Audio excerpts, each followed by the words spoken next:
এই চোদনাটা কোথায় গেল রে? ওকে কি তোরা আবার টাইম বলে দিসনি নাকি? আমি তো লেওরা ওকে কালকে বারবার বলে দিয়েছিলাম আজকে 10টার মধ্যে আসতে।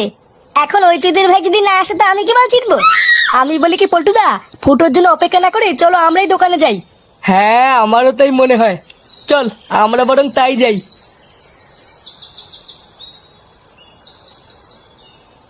কেন রে বড়া, তুই আমার রঙগুলো কেন ওকে দিলি?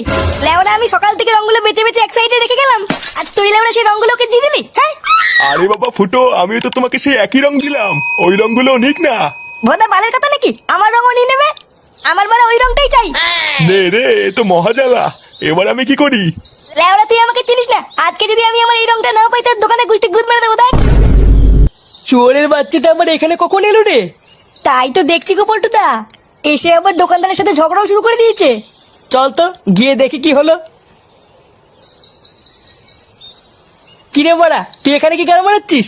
দেখ না বড়া, আমি সকালবেলা এসে কিছু রং এক সাইড করে রেখেছিলাম আর বলেছিলাম কাউকে বেচবি না, আর এখন এই চোদনা সব রঙের কাছে বেচে দিয়েছে। হ্যাঁ, তা কি হয়েছে? আরো তো অনেক ভালো রং আছে, ওগুলো নে না। না বড়া, আমার এই রংটাই চাই, অন্য কোনো রং নেবো না। ধুর বড়া, বাল বাল করে যাচ্ছে সেই থেকে। কাকা, আমাকে 2 প্যাকেট আবির দাও তো, ওলে ওরে গান মারা গিয়ে। দাঁড়াও পল্টু, দিচ্ছি।